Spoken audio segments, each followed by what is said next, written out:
Okay, there we go.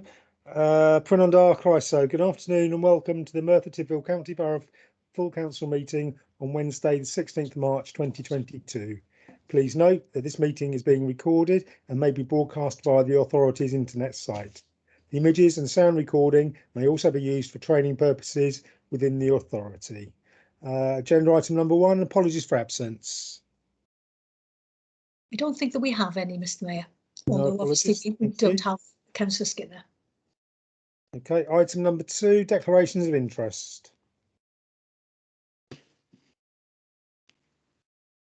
No one is indicating any interests, so moving on to agenda item number 3, which is 3 to 16 voluntary aided Catholic school site consultation 2022, and it's Councillor Lisa Mitten, please. Thank you, Mr. Mayor. Mr. Mayor, please accept my apologies as I have COVID too. So I'll try and hopefully keep my voice for the rest of the evening. The summary of the report set in front of you is to outline at 1.1. The purpose of this report is to provide an update regarding the outcomes of the 3 to 16 voluntary aided Catholic school site consultation undertaken for a further 6-week period between January the 6th and February the 17th, 2022. We've had opportunities as elected members to have several consultation events and workshops to ask questions, to really get into the nitty-gritty, to discuss site options, and hopefully tonight now we've come to the end of that journey. Therefore, Mr. Mayor, at 2.1, the recommendations are that the location of the new 3 to 16 voluntary aided school is on the new current Bishop Headley site, with school sports pitch provided on Plateau 2 of the Buttercup Fields, and that be approved. Thank you, Mr. Mayor. Thank you, Councillor Mitten. Councillor Geraint Thomas, please.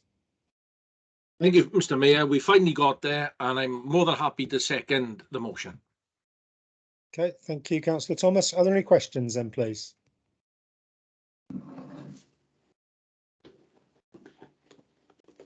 Councillor Chris Davis, please. Yeah, diolch yn fawr. Thank you, Mr. Mayor. I've got 2 questions that relate to the report. My first question relates to section 9.3 of the report, which talks about obviously the final design options, the ongoing design, and obviously the relevant permissions that will be secured in respect of this scheme.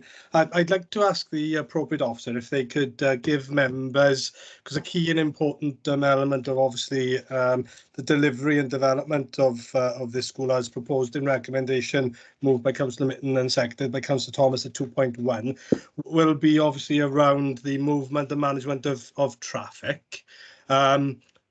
Obviously, the area where the current school is on an area called the Dangerous Hill. It's not called that for no reason, Mr. Mayor. So I wonder whether an officer could advise us what work to date has been done and what further work is going to be done as part of the further detailed and ongoing design development and the relevant permissions in respect of traffic management. That's my first question, Mr. Mayor. Do you want me to take that? Yes, please, Chris. Thanks, Chris. Obviously, we've been working through it. We must stress to start off with, we're still at the feasibility stage on this option, but we've looking at a 278 design. The proposed 2.278 design is for 140 car spaces, 7 bus bays, and a 20-mile-an-hour zone that starts from the Gurness Road in the south, continues up to just above 9th Avenue. I think it's 9th Avenue on Galanacha Road, and obviously then on Gwynfarin Road in front of where the school is a 20-mile-an-hour zone. In this scheme as well, we've also got 3 formalised pedestrian crossings, but I must stress we are at feasibility and we're still working with our colleagues in engineering and active travel before this design gets signed off with the complete design. Okay. Thank you, Chris. Thank you, Mr. Mayor. You have to bear with me as well because I'm also recovering from COVID as well, so my voice is on the way out. If I could ask a supplementary, and then I'll move to my second question. Chris, it's really, really important that obviously the impact on development of a school of this magnitude in the local community, which already is a major route for local buses to travel back and forth to the depot at Pant, in addition to all the increased traffic. Can you ensure that there's full and active engagement with all of the local members and obviously the local community in the development of this traffic management approach? Is going to be absolutely key, you know, to the success of the delivery of this school, when you consider how built up the existing area is along the Dangerous Hill. You know, we have a number of schools in the immediate vicinity already, and as it currently stands, the area, you know, around Gwaenbarren Primary School, the pupil referral unit on Alexander Avenue gets extremely congested at key school times. So any additional traffic will need to absolutely be planned. So could you keep members and the local community engaged and consulted on the traffic management? Yes, we fully appreciate where this is coming from, and we understand the concerns from all local residents. And proposing going forward, like we did on the Ysgol y Graig, we will probably ask for community members to become on board as a part of the project team. So where we consult with, it won't be every community member, it'll be 2 local community residents that are picked out, and we'll bring them into the project scheme. So although they won't be invited to every meeting, they'll be able to consult and be show designs and take designs to a community forum. We found that worked very well on the Ysgol y Graig project. Okay, thank you, Chris. Thank you, Mr. Mayor. My second question then relates to the community use of the school and community facilities. Obviously, this is going to be a key investment potentially into the local community if approved by council this evening. Could, I suppose, the Director of Education or somebody talk about what plans will be put in place and give some reassurance to councillors and members here this evening about what approach will be taken to ensure, you know, appropriate and effective community use of the facilities outside of school hours, because obviously this will be a key investment into the local community. Thank you, Chris. Yes, I'll take that, and I'll make my apologies as well, as I will also suffering from COVID, so apologies if my voice goes this evening.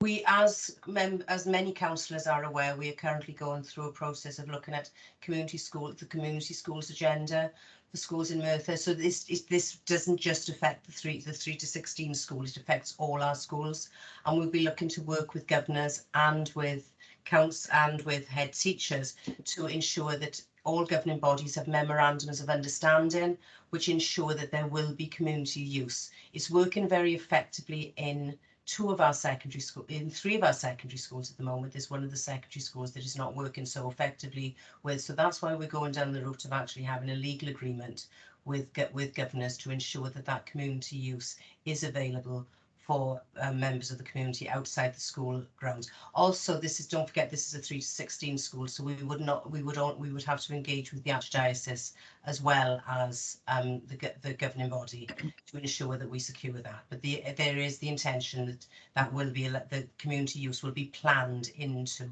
the work of the school. Thank you, Mr. Mayor. Thank you, Sue. Just one supplementary, if I may, and I will leave it there then. So can you, at this point, try and give reassurance to the councillors that the development of a community use agreement will be put in place before the opening of the doors of the school, and that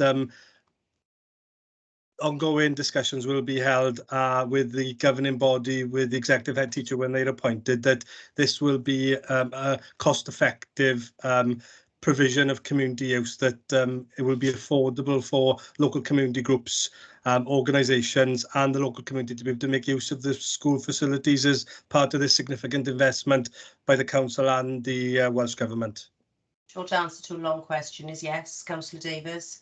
It is it will definitely be in place before the school opens. The full governing body will be in place in September. The executive head teacher has already been appointed. But as I said, we are working for this with all our schools. So this will definitely be in place before the build on one site comes to fruition. Diolch, Sue. Thank you, Mr. Mayor. Thank you, Councillor Davies. Councillor Clive Jones is next, please. Thank you, Mr. Mayor. I've got a few questions on the financial implications, but if I may, could I pursue one of the points that Councillor Chris Davies made, and that's in relation to the traffic management survey. I understand from what Chris has said that there's a feasibility study taking place at the moment. If this recommendation is approved tonight, Mr. Mayor, application, when it's ready, will have to be submitted to the council's planning committee. So will the traffic management survey be ready and available to all planning committee members at the time that the planning application is submitted? Yeah, the traffic management survey has been completed for the site. So we've done the traffic man. It's just the section 278 designs. There's a section 278 design in place, Councillor Jones.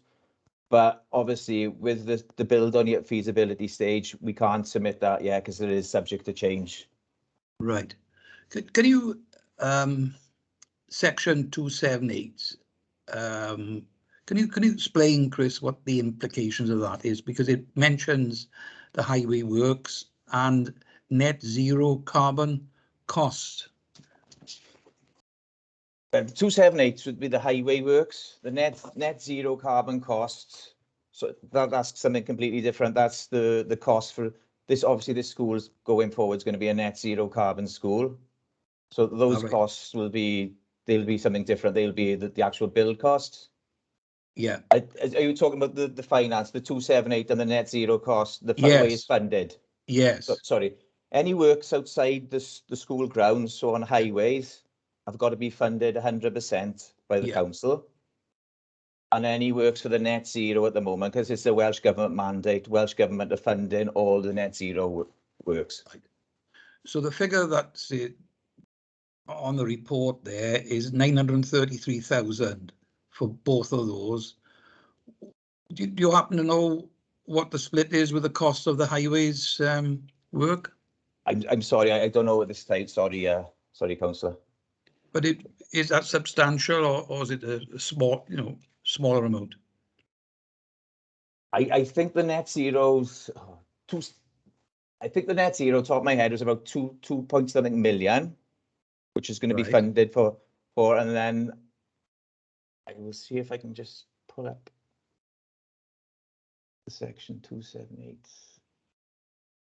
And no, I haven't got a cost for the 278. Sorry, sorry, Councillor Jones. Through you, Mr. Mayor, would it be possible for all councillors to be given those details? Yeah, sorry, no, I just found it. Isn't it? The cost for the 278 is £932,665. Yeah, but that split. No, that's for the 278 work. So that's all the works outside, and then the net zero is 2.8 million. Right. Okay. Okay. Thank you for that. Now coming to the financial implications, the current cost estimated is 47,903,000. So I presume that Steve Jones and Co will be able to answer this question. There was money which was estimated that it would cost if it went on the Greenies site. That figure's gone up. What is the difference in the amount of millions that now needs to be asked from the Welsh Government? 85% of which will be paid by the Welsh Government, and we'll have to pay the remainder.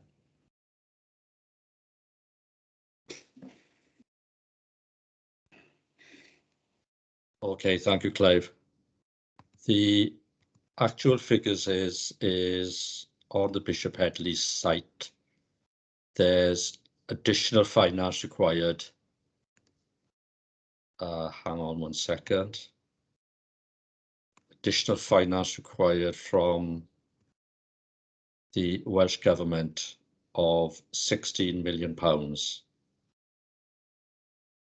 Right. So that's the additional monies that we require from the Welsh Government. And then for the additional costs, then that leaves the council then having to find ourselves nearly £3.3 million. So that's the additional. Okay. And the 3.3 million that'll come out of capital funds, or will that be worked out over a period of years? How will the authority pay that? All right, that'll be capital. That just will be capital. Just will be capital expenditure, and the authority will borrow and to finance that capital expenditure. So if we look at the borrowing costs, then that would mean we would have to identify, or we have already included, in fact, within our budgeting going forward, a further £127,000 of capital financing costs. But that is already included within our estimating going forward as part of the TFP. Right. And originally, when this was first discussed, am I right in saying that you were making inquiries with those involved in the Welsh Government, but financing this school? Obviously, there's a increased cost of 16 million. How were those discussions progressing? Sophie, I'm I not think- exactly certain because I haven't been involved in the All right. discussions with the Welsh Government. Okay. I don't think Anthony's here. I can come in if No, you'd like. okay. Yeah, sorry, my camera doesn't seem to be coming on for some reason, but yes, the discussions with Welsh Government are obviously around our business case process and how we bid then for the additional funding. So far, we have submitted a SOC business case for this project, including both of the options that we've got tonight. And Welsh Government's feedback was that they would be more comfortable to make a decision for us to progress the business case process once we have a site decided by council. So they've asked us to resubmit the SOC once we have a decision on the site, so that they can obviously weigh up the financial costs of that then going forward, and we can go through the various approvals needed. Right. And one last question about the mechanics, Mr. Mayor, of this. Are you waiting then for the outcome of the SOC business case to ensure that you'll have all the monies required from the Welsh Government before the planning application is submitted? And how long will it be before the planning application is submitted? Yeah, so we the SOC, once we have a decision, obviously we've to an extent got a draft of the SOC already from what we've submitted. So we would just sort of redraft that and double check everything and resubmit that to Welsh Government for consideration. That would happen quite soon in the next few months, depending on which panel dates we can hit for Welsh Government. As Chris mentioned, the design process would continue with the design team and architects, etc., over the remainder of the year, more than likely. So we wouldn't really be in a position to put a planning application in until possibly the end of the year, maybe the beginning of next year, Right. at the latest. So we would have an idea in terms of financial approvals and going through the 3 stages of the business case process with Welsh Government during that period. So the idea is that once we get planning application, once we're at that stage, we're almost at final business case stage with Welsh Government, so that things are all tied up around the same time. Right. So we're about 9 months or thereabouts away from submitting the planning application, from what you said. Likely, obviously, depending on how the design process proceeds. But around then, yes. Sorry, who was that who was given the reply? Because Sorry, it's Sophie. It is Sophie Nichols, 21st Century Schools Strategic right. Projects Manager. Okay, right. Thank you, Mr. Mayor. Thank you, Sophie. Thank you. Thank you, Councillor Jones. Apologies, I'm sucking cough sweets here at the moment. Doesn't look very good on the screen, I'll admit, but sorry about that. Councillor Julian Amos is next, please. Thank you, Mr. Mayor. Actually, the main question I was going to ask, actually, Councillor Jones has just asked, and that was about the finances. But following on from what he said and that very good answer he was given by, was it Sophie? Did you say your name was Sophie? Yeah. What happens in the worst case scenario if Welsh Government say no? And what are the chances of that happening, do you know?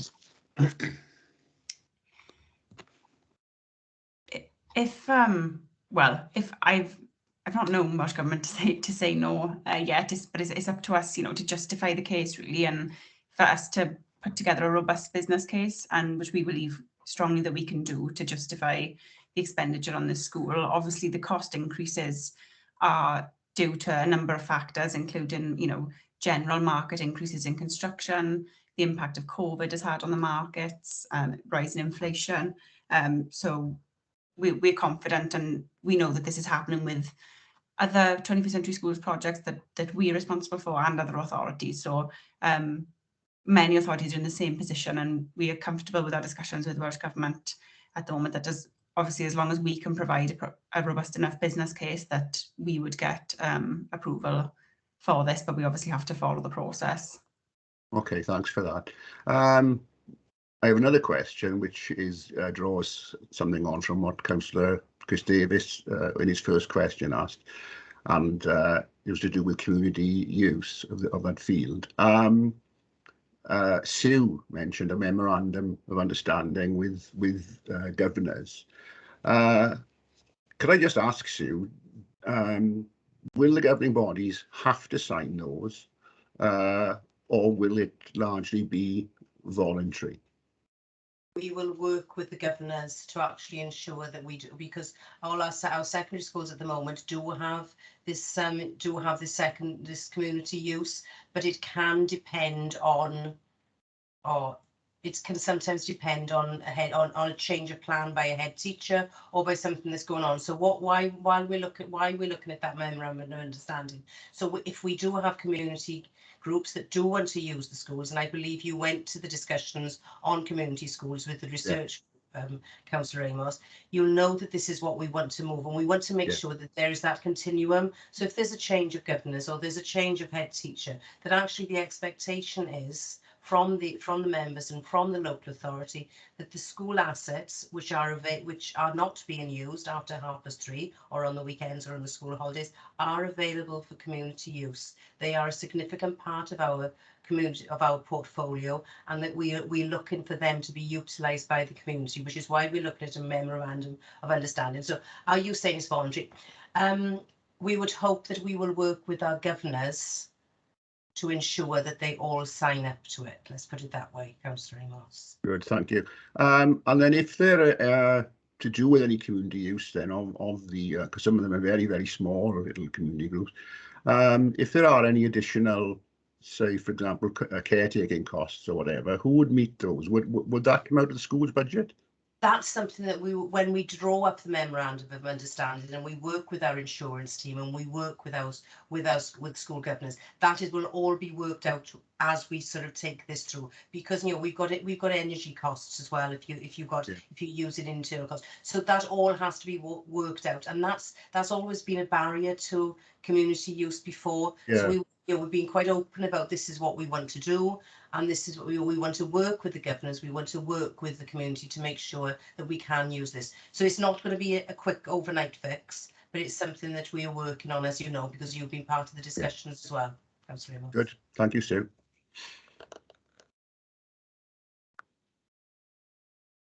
Okay, thank you, Councillor Amos. Councillor Kevin O'Neill is next, please. Yeah, thank you, Mr. Mayor. I can see that Councillor Chris Davis has spoiled everybody's party. We've welcomed him back into the chamber now, and he's stolen my question as well as Mr. Amos's question. So I'll try and rephrase the question. It's about community use again, Sue. I'm sorry.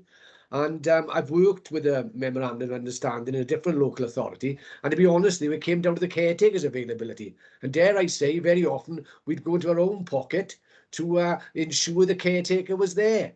So I've only got, it is a bit of a concern. I know it's a difficult one. There's no easy answer to this, but I think because of the focus the community have had on this, I think it would be interesting if we could kind of all work together on this one. I think it's a really important one. So my final question lies around the Buttercup Field and the impact on those houses and those residents near to the Buttercup Field, and particularly down as far as Dangerous Hill, Billingham Crescent, and a request that they not be forgotten.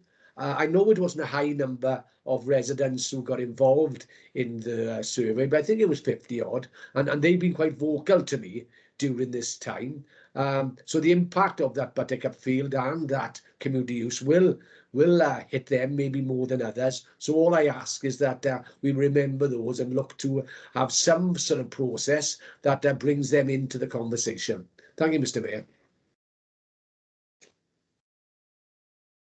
Okay, thank you. Is someone going to come back on that, or are we moving on to the next question? I think I think we can guarantee to Councillor O'Neill that we will be working with the community on developing this, and we will ensure that sort of we take on board the views of everybody. And I do take on board Councillor O'Neill's experience of having memorandum of understandings, and we will probably have a conversation with him as we move forward to sort of learn from lessons learned from other places that have undertaken this process.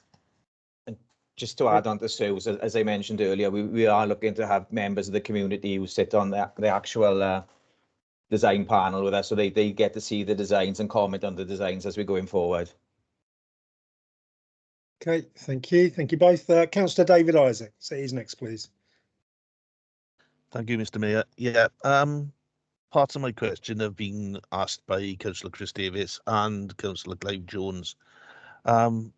Regarding the traffic survey at present seems to be clustered around the Dangerous Hill and the Gallanacha Road. I would like a traffic report done on the impact of the school and what it means to Gwynfarren Road. Now, this is the road that leads up to Hayden Terrace and the Rocky Road. At this moment in time, we do seem to have a problem with cars speeding along the top of this road, and it's going to be passing straight in front of the school. So can I ask for this report to be included in the traffic management as soon as we have that? That's my first question. Okay, come back on that one. Just to let you know, we have got that information. So there was a traffic impact assessment done on the Hayden Terrace, Rocky Road and Mitchell Crescent around there. So we have got that information, and it will be feeding into the 278 design. Thanks very much. And my second question touches on what Councillor O'Neill was saying, but it's also around the Seaward Street, Cyrus Street area of what would be the playing fields. I've been approached by residents there with concerns that if the old part of the school is turned into playing fields, what would be the guarantee they'd have of balls, etc., coming over the fence and damaging their property? And also, if the community are using it at various times, what are we going to put in to deaden the sound for these people? Are we going to put trees in, or are we going to put what we're going to put in just to help them? So at 7 o'clock at night when they're watching TV, are we going to put some noise reduction in if the community are using these bottom fields? Thanks. Obviously, we're at, as I say, feasibility stage of this, and this is all this kind of things we're looking into. There are fencing, there's acoustic fencing we can put there. So this is all things that will be investigated during the detailed design.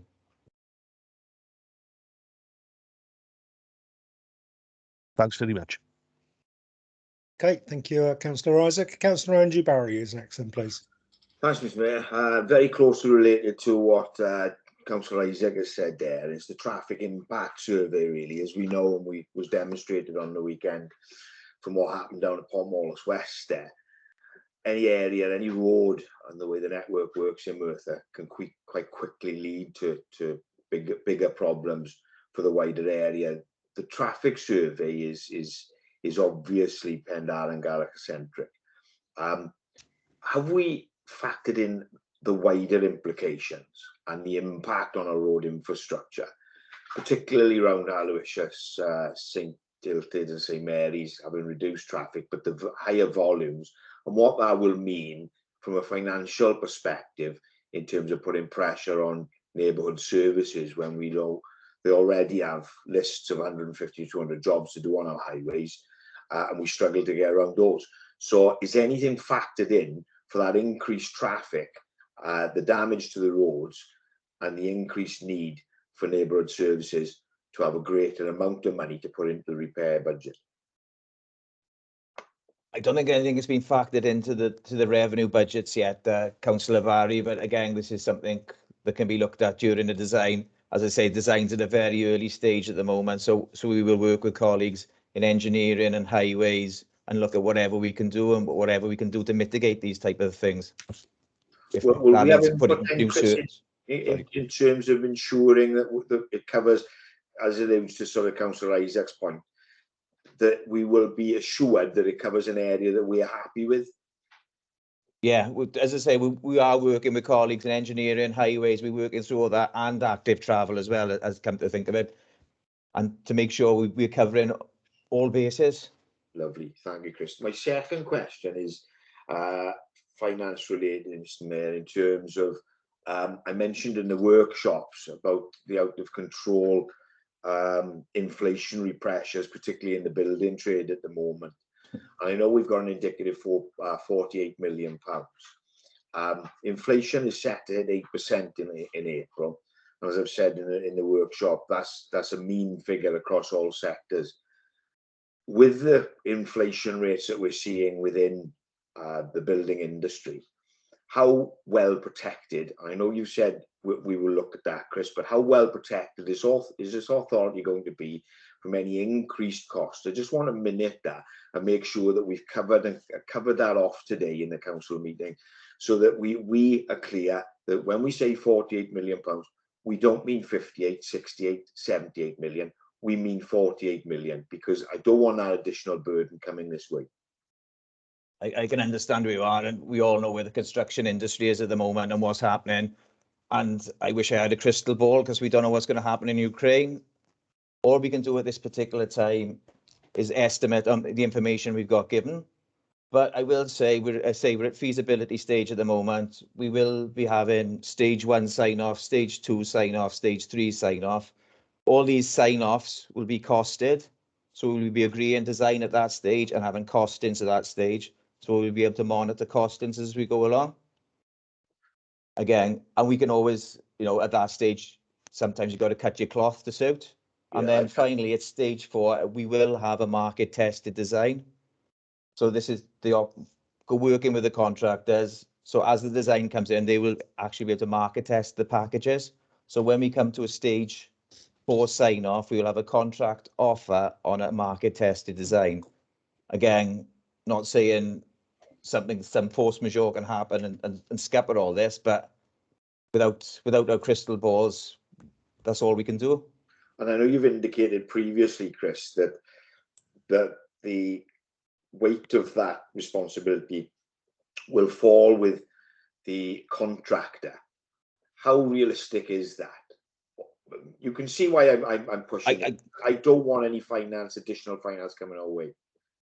We'd also got employ an ACOM as a project manager and cost manager on this on our side, so they will also be scrutinising. I'm a quantity surveyor. We'll also have an ACOM quantity surveyor. So we'll have we'll have myself scrutinising costs and an independent quantity surveyor scrutinising costs that come from the contractor at that time.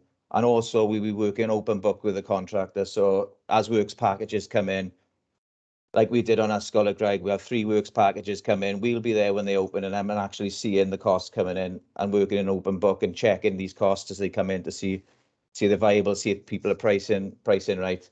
But again, and I've got to stress with the current market situations, we can't guarantee anything at the moment. Can I just add to that as well, Chris? Just that obviously through the design process, as Chris mentioned, the sign-off stages at various points, that kind of coincides with the business case process. So any, market increases above what we can control and what we can eliminate through scope and risk through the project would be factored into that. And obviously we would inform council of any possible increase, and Welsh Government the same for that final financial approval. So it wouldn't be that council or Welsh Government wouldn't have opportunity to kind of approve that if that was the market condition in, say, a year's time. Although, as Chris mentioned, we would try to design out any of those issues in the first instance and place risk where we can on the contractor.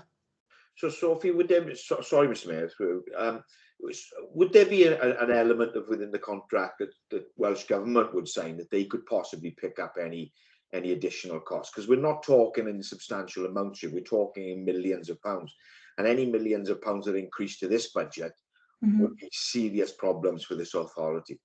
Yeah, in terms of it would go through the usual business case process. So a full business case is where we kind of analyse the financials in the most scrutinised way, really. And Welsh Government will go through that with a fine-tooth comb and make sure that we've covered every element that we can before they give any approval. So obviously, if that figure was to be any larger than what we're proposing today, we would have to be able to justify those increases and how those have come about to get approval. And, you know, obviously sometimes they are, as we've seen in the last year on another project, market conditions, and there's very little we can do about that. But that process would be gone through, and we'd obviously come to council with any increase if that was the case. But as I said, we try and design out any of those issues through the process. Okay, thank you, Sophie. And if I could just, Mr. Mayor, a last question. So how realistic then, knowing the way inflation is going at the moment and the unpredictability of it, how realistic is £48 million? At this moment, yeah, we think at this moment is realistic. We've included obviously some contingency within that, so it gives us a bit of spare just for inflation at the moment. But at that moment, we think it's a realistic figure. We've allowed, say, 2.8 for the net zero. We've allowed 2.8 million. Welsh Government are coming back to say, telling us that most schools are coming in under that. So we have allowed what we think is a realistic contingency inflation price at this stage, Councillor Barry. And I know you put in there an industry-based inflation rate as well, Chris, yeah? Yeah. Okay, lovely. Thank you, Mr. Mayor. Thank you, Councillor Berry. Councillor Jamie Davis is next then, please. Yeah, just a quick question, Chris. Can you make sure any local councillors as involved in the area around the school are kept up to date with information? Because obviously we got elections coming up, yeah? And you may have new ones come in, you may have some old ones come in or whatever. And can you make sure that all the local councillors in the area affected are kept up to date with the costs and everything with a simple email? Yeah, no problem. That's it. Thank you. Okay, thank you very much, Councillor Davis. Are there any other questions? No more questions. So we move on to comments then, please. Councillor Clive Jones. It's just the one. I welcome the recommendation, Mr. Mayor, in 2.1 that the location of the new 3 to 16 school should be on the current Bishop Headley site.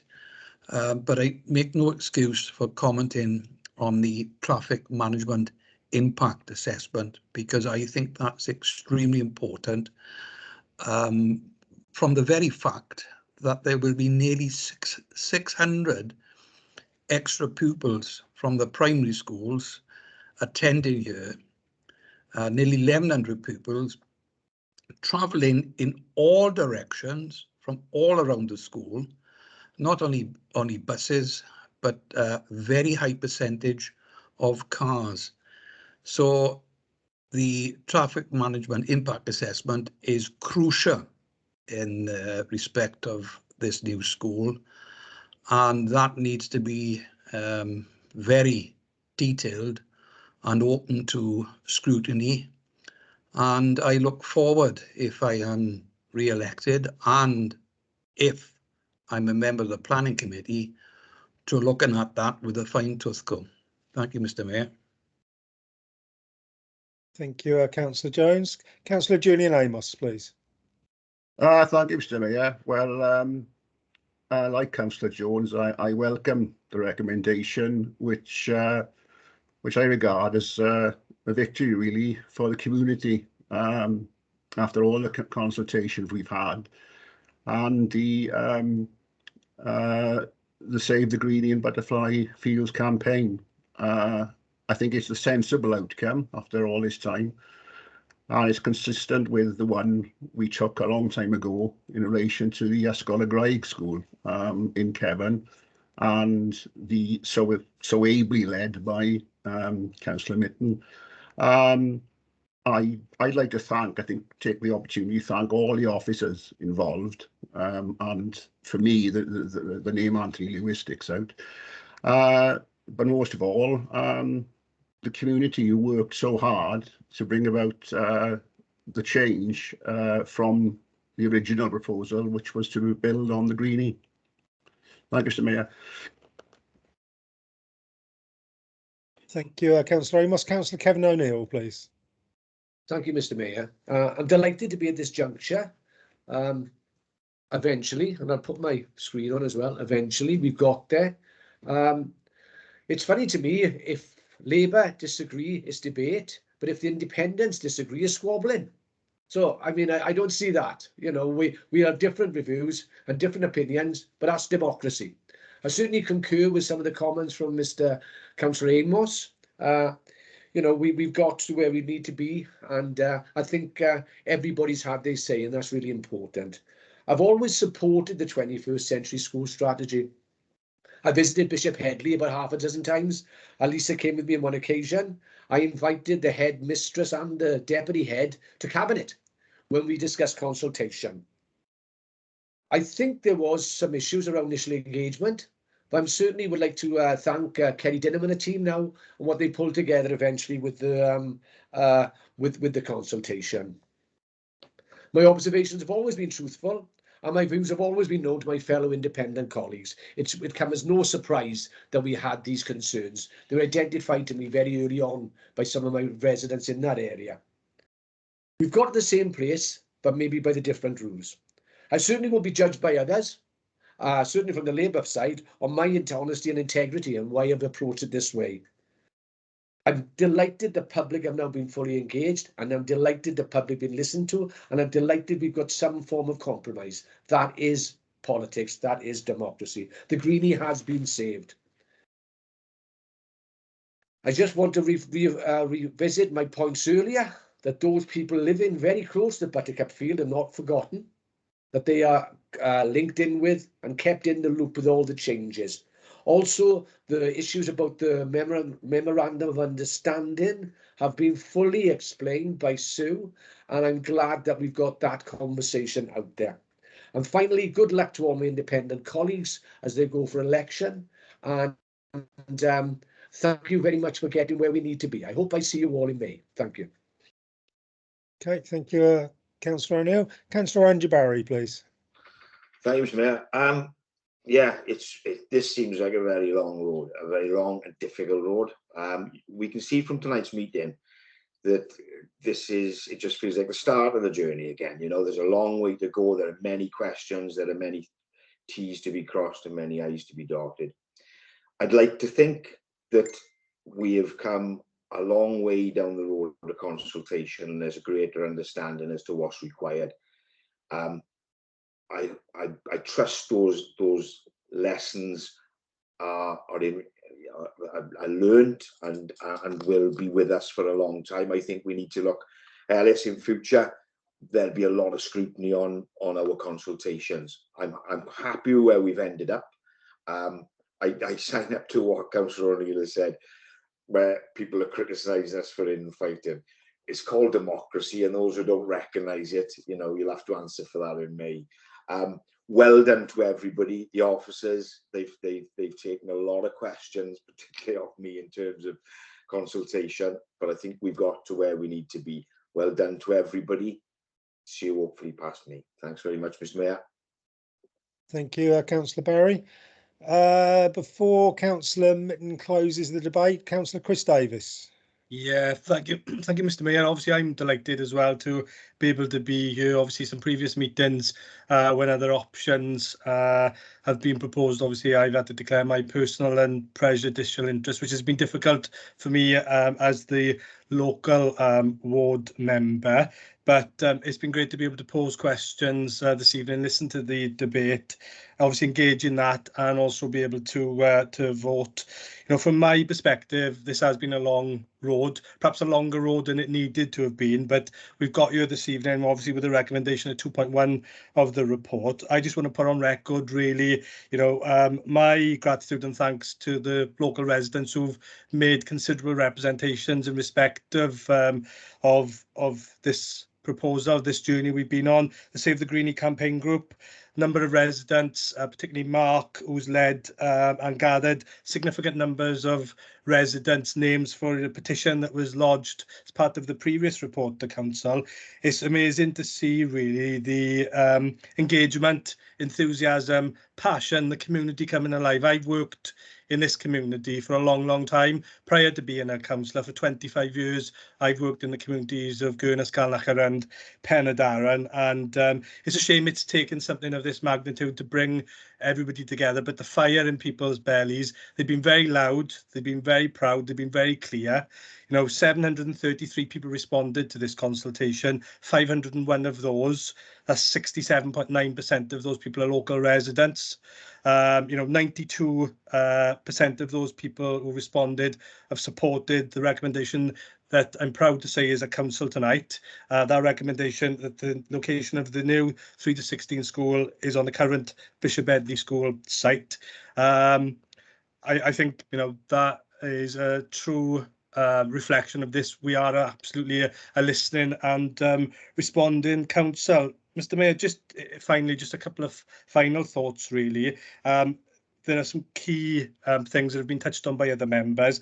The community use of the facilities absolutely has to be nailed, and I welcome the commitment of the Director of Education. It'll be down to the governing body and the head teacher to endorse and support that, but absolutely, if I'm returned as a member in May, I'll be looking to put that absolutely front and centre before the school opens, that is absolutely a done deal, that the community use of the facilities, that the traffic management is absolutely key.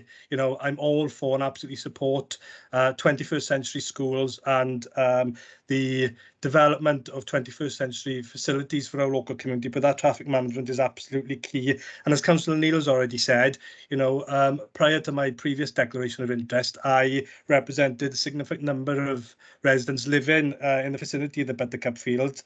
I welcome what Chris Jones has said in terms of community engagement, consultation. It's absolutely key that the people whose lives will be most impacted by this are absolutely kept in the loop.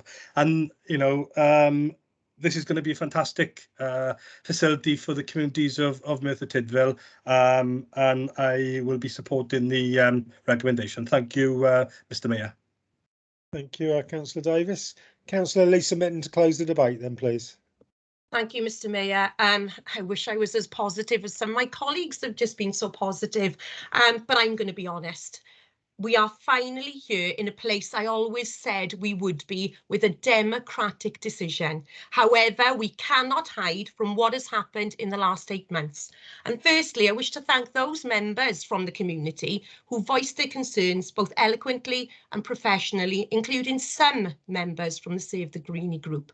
However, I must take this opportunity to address the cesspit that certain aspects of social media has become.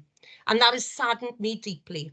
And whilst planting a tree 14 years ago is admirable, I look forward to those so vocal and passionate about the Greenie now putting their words into action and consider setting up a community group and seeing them use the field that they so love, supporting the football club, helping with litter picks and with cleanups, etc. We must, of course, learn lessons from the vitriolic behaviour of some keyboard warriors, and warriors is too good a word for them. Keyboard bullies, intimidators and harassers who have jumped in bed with some of those leading the witch hunts that we have seen over the last couple of months. Spreading untruths, that this was never going to full council, where are we today? That this was a done deal, where are we today? And the claims that I and we weren't listening, that we weren't a listening council. Well, guess what? Here's the proof.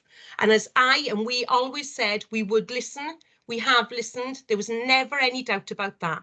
We listened and we changed the consultation. We listened and we added more options. But it went too far for some. Comments and behaviours so personal, so vile, are simply unforgivable.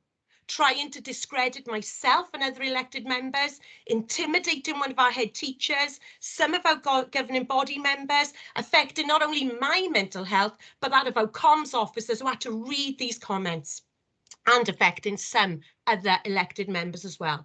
Absolutely unacceptable behaviour, and they should hang their heads in shame.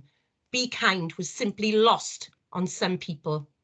What we must remember, Mr. Mayor, is that these people are the minority, and whatever happens in the future, it is vitally important that as a council, we protect our staff, teachers and elected members from the abuse and threatening behaviour of some.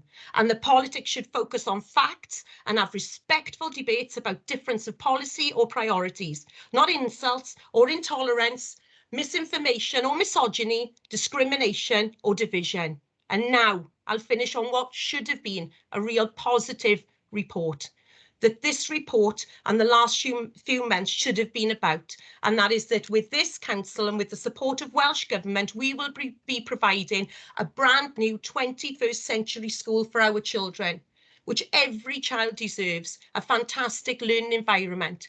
And not forgetting the community in the Greenie, we have already started work on supporting the community and seeing what we can do to enhance that green space and enhance the playgrounds and the sporting provision there. Thank you, Mr. Mayor.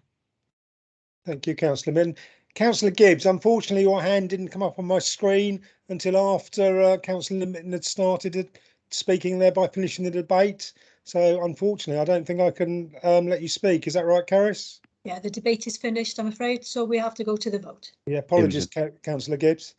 So I'll hand you over to Caris to conduct a vote then, please. Yeah, thank you. So, yeah, Councillor Gibbs, can you put your hand down for me, please? Thank you. So we'll go in the usual order. Can I ask all those who would seek to abstain? Sorry? The comment was made, Mountain Officer, that was rushed. I believe it wasn't rushed. I believe the Mayor gave everybody plenty of opportunity to get involved in the debate. Thank you, Mountain Officer. So, yeah, thank you. We're not going to have a discussion about that. That's where we are. So can we please have anybody who wishes to abstain? Can you please show now?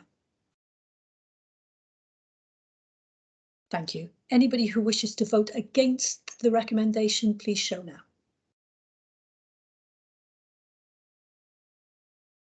Thank you. And then can you lower your hands? And can we please, sorry, can you lower your hands, please? Apologies, my system is playing up. I didn't mean to vote on that. Okay, I'm sorry, your vote has to go as you've filed it. Thank you. So we will now move to all those who wish to vote in favour. Please show now.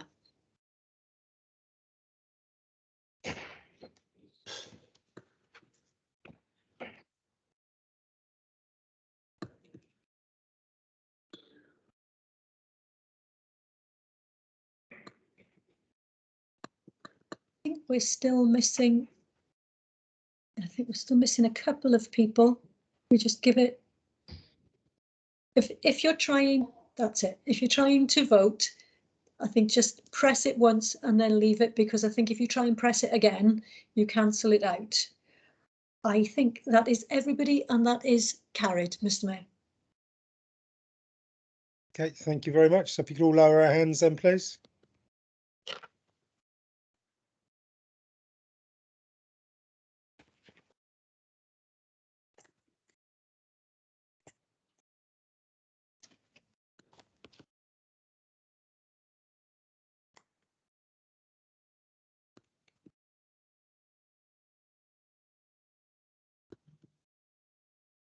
Still got a couple indicating on my screen. Councillor Harvey Jones and Councillor Scott Thomas. Go on. Are you having problems, Councillor Thomas? No, I just wanted to stress again, Mr. Mayor, that vote wasn't meant to be for what it was. I actually meant to vote in favour of the motion. Okay, thank you.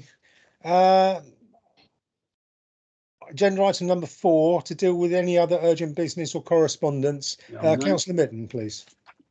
Thank you, Mr. Mayor. Mr. Mayor, you know, that report is obviously a very positive one, and the vote going through, so that is fantastic. I share some more fantastic positive news for you for this council and this independent administration, and for our officers, children and teachers alike, and that is the Estin report that we had just published recently in relation to our educational services. I just really want to convey and echo my thanks to our Chief Education Officer, Sue, along with her team, Andrea coming in as the nominee, only joining us most recently, Chris, Anthony, Gavin, the whole team really, and also to give a shout out to my colleague who I've worked with for a number of years, Councillor Harvey Jones, as the chair of the Learning Scrutiny. We've worked effectively for the years where we've been in role reversal, etc. And or everybody's hard work in bringing about this positive Estin inspection report. It still comes with its challenges. Obviously, we've worked hard through the last 2 years, and our teaching staff have worked incredibly hard, as well as our educational team as well. And there are some recommendations where we still need to improve on self-evaluation, on scrutiny, and obviously, you know, looking at where we go with our Welsh medium education provision as well. But there is a greater understanding and a much better strengthened relationship between elected members, between our education department and between our schools, and that is absolutely fantastic. And so I just want to give my thanks to everybody involved. Brilliant news for this local authority. Thank you, Mr. Mayor, on that particular item. And then last but not least, some more great news today. I am absolutely overjoyed to share with you, as you will have seen from my announcement earlier, in conjunction with the Minister, Rebecca Evans, that the Assurance Board is now officially stepping down. Our last Assurance Board meeting took place today. The Assurance Board will step down on the 31st of March. And again, I can't thank enough my cabinet, as I did today. I thank Kevin previously as the leader as well. And obviously Darren, Clive and Julian for their support in all the Assurance Board meetings that we've had over this period of time. Our officers have absolutely pulled out all the stops, not taking their eye off the ball during the pandemic, to continue with the RTI, to continue with where we are. I have to give a shout out to Andrew Mogford and Matthew. They've been phenomenal in driving this forward, obviously with our senior team, all officers involved, and our Chief Executive, Ellis Cooper, as well. You know, it has been collectively with elected members, everybody's working together to bring about this step down now with the Assurance Board. And so I officially wanted to recognise that, and again give thanks to everybody. I was saddened by some comments made by our MP and not really recognising the positive news from Merthyr Tydfil, but hey ho, that's politics for you. But I really want to thank everybody involved. Thank you, Mr. Mayor. Onwards and upwards. Okay, thank you, Councillor Nitton. So agenda item number 5, to receive communications from His Worship the Mayor. There are none. So that concludes this evening's meeting. Thank you all very much, and hope to see you all soon. Thank you.